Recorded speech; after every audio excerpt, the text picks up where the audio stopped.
What's up YouTube? Team Legends TV here with a video on how to beat Cosmos. So Cosmos are one of the last non-pendulum decks that are making an impact on the meta, and they are still a very powerful force OTK, and they get new support in Breakers of Shadows. So let's get into the video.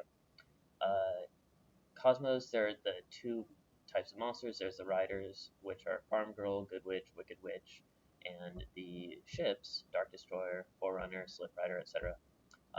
The deck plays such that they summon the pilots, try and utilize the effects on the field, which is Farm Girl attacking to inflict battle damage to get a search, and then chaining to summon the larger ships for more damage, and then their effects. The way the summoning mechanic works with Cosmos is they inherently go -1 to summon their larger monsters. Uh, this is mitigated by Farm Girl's Searching Effect and Cosmotown, especially Cosmotown, because Cosmotown lets them add back their banished monsters and just completely replaces itself when it's destroyed. Um, but that is one of the flaws or hardships the deck has to deal with. So when facing the deck, the best way to interrupt their advantage is just don't allow them to utilize the effect of the pilots, whether it's Good Witch trying to book a problem monster and attack over it, or Farm Girl to get the search, activate a card that would force them to trigger or lose the pilot, so they do go the -1. Or if it's Cosmotown, as soon as they get Cosmotown out, Ignister it, Castel it, get it out of the way. Uh, in Breakers of Shadows, they're getting a few new cards. They're getting new monsters, but they're also getting this new Shroud Cosmojo, and it's pretty good. It targets a Cosmo monster they control, destroys it for effect, and then banishes a card your opponent controls or in the graveyard. The card does not target the opponent's card that they're banishing, and due to most of the Cosmo monsters that they would target with this being untargetable by an opponent's card effects, it's hard to make it miss the monster. I just brought this up to mention it. I'm not sure exactly what can be done about this other than trap stun, wiretap, scolding, things like that. But yeah, that's some of the new support they're getting. So Cosmos have been playing Reasoning in their recent builds ever since Docs came out, Dimension of Chaos, and this has been upping a lot of the consistency and helping them push more, putting another monster on the board, since one of the problems they were having before then was linearity with one normal summon or drawing emergency teleport. So the best way to play around Reasoning, I feel, is game one, if it's a blind matchup, call 4. Because with Honest, Good Witch, Wicked Witch, sometimes Jacobite, the number of level 4s in the deck is still higher, so statistically, you'll hit it more often than not. If you know what they're playing, unless you just can't deal with a Farm Girl at all, call what you cannot afford to come out. If you have a trap that is stopping them, or like say you have Time Space Trap Pull or Warning Set, you're going to call 5 so they can't pop it. If you have a monster that's walling them, call 8 so they can't Dark Destroyer it. That's basically how that works. Um, yeah, Reasoning's pretty good for the deck, but just call smart and you shouldn't have a problem with that. Let's get on to siding and floodgates against the deck. So Imperial Iron Wall and Artifact Lancia, but Iron Wall just completely stops the deck. They have to normal summon a Slip Rider to get over it, which isn't impossible, but it shuts them down. It doesn't let them, when the big ships die, it doesn't let them banish to summon lower ships from the deck. It completely stops their plays. Lancia is also good. The problem with both of these is you have to do it prematurely, because they can just chain the pilots to the activation. Chaos Hunter is another really good card. If you're able to summon this, it just stops them. And they have a really hard time getting over this. They have to summon Dark Destroyer off of Reasoning, or just normal summon it, which would be really difficult for the deck. Some decks are playing Call of the Haunted, but most aren't. Necker Valley also does the same sort of thing. They can't banish themselves, and it's really good for that. So once they have an established field, how to get over it, a lot of people are citing Cyber Dragon Core and Chimeritic Fortress Dragon, or just Cyber Dragon, but they're playing Core because if it hits Grave, you can banish it to summon one from the deck, and then Fortress. And Fortress sends all the monsters to the grave, so they don't even trigger. The big ships don't trigger the engrave effects. and it'll clear their entire board. Doesn't matter how many machines they have. It doesn't get rid of the pilots because they're all psychic. I believe they're all psychic. But it clears all the big ships that are untargetable that you usually have a huge problem with. So back to Farm Girl's effect. The search effect only works when you inflict battle damage. So if you're playing Yem Yem or a deck that can use Performance Damage Juggler, using this to stop the search is really good against them. Ghost Ogre is another decent way to get over the larger ships. If Dark Destroyer or Slip Rider activates their effect on the field, you can pitch it to pop it since it doesn't target.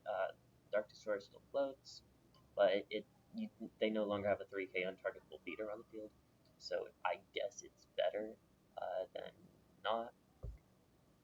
I'm gonna skip Lava Golem, I'll get back to that in a second. Good traps to play against them are Time Space and Trap Tricks Trapple. They can make both of these miss timing, where you're activating the pilot's effects in Chain Link 2 or higher, but it's still really good, especially Time Space Trapple. Bottomless Trapple is also good, it vanishes, and they can add it back later with Cosmo Town, which isn't the greatest thing, but it doesn't let them float like Trap Tricks Trapple does. This does negate the effect, however, which is a huge bonus.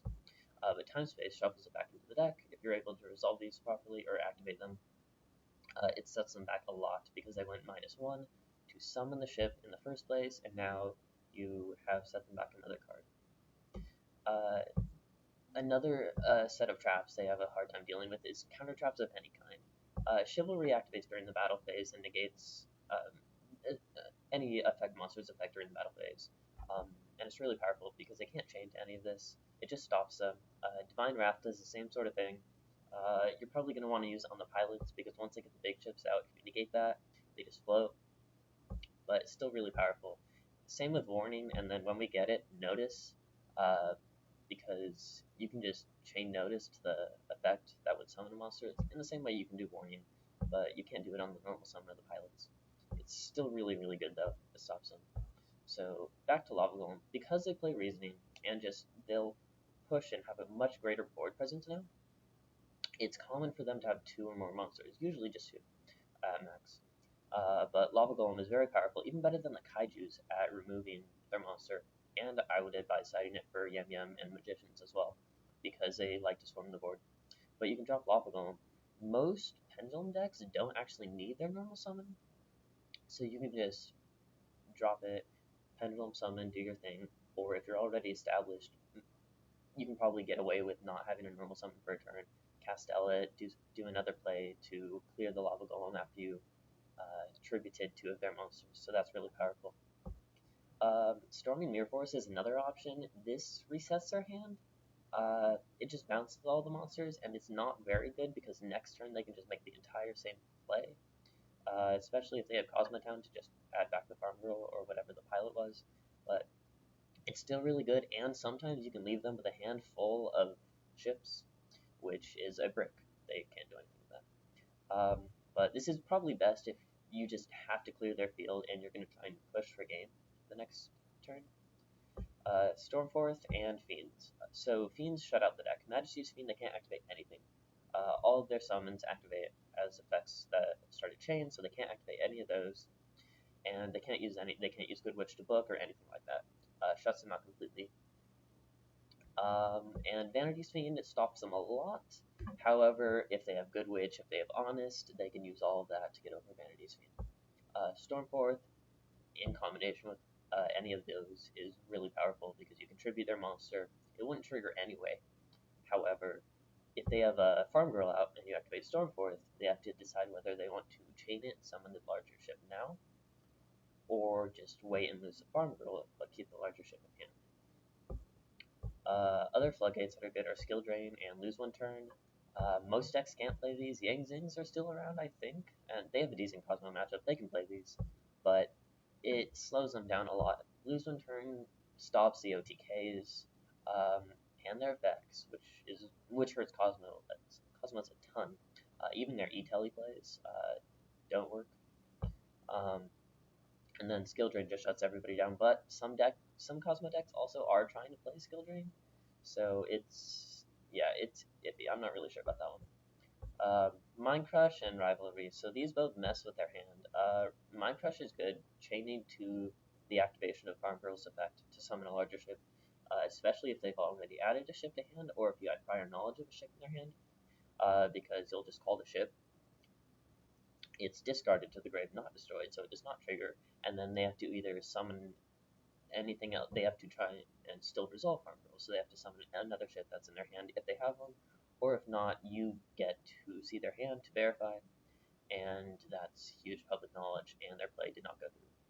So that if their Farm Girl does fizzle, that will essentially win you the game because they will have no board presence and you'll know everything they have. Rivalry is also good. This one's a bit harder because if they do have another pilot in hand, they can still activate the effect successfully and then just summon a larger ship. However, if they don't, there's no way to really verify, and it's actually improper etiquette to ask a judge. You cannot ask a judge if they can properly summon it. You cannot confirm that. So it's good. However, if a player wants to shark you on it, be careful. And lastly, we have Waku and Threatening Roar.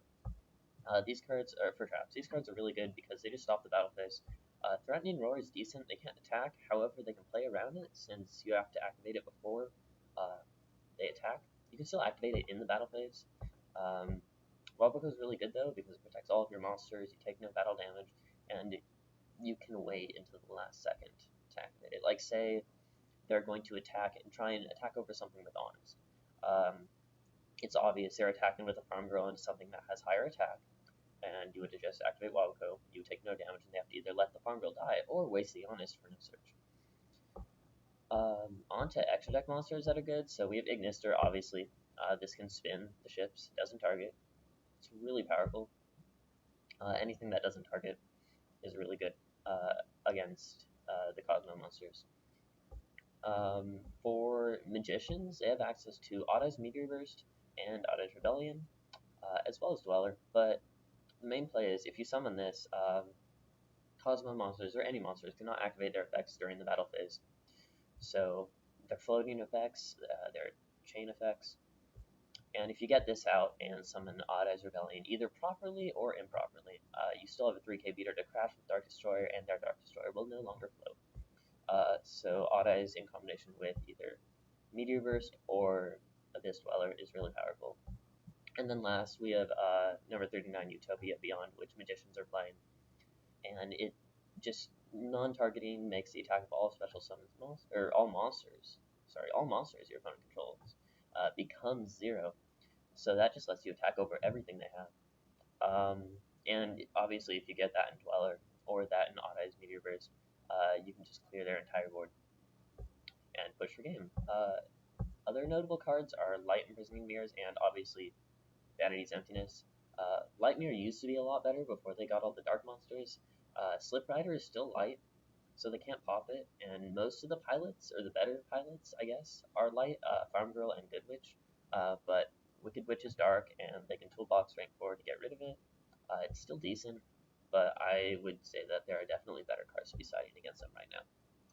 So that's it for the video. I hope you guys enjoyed it. Don't forget to like, comment, and subscribe for more awesome content. Also, check out our Facebook fan page, facebook.com/teamlegendstcg. The link will be in the description below. Thanks for watching.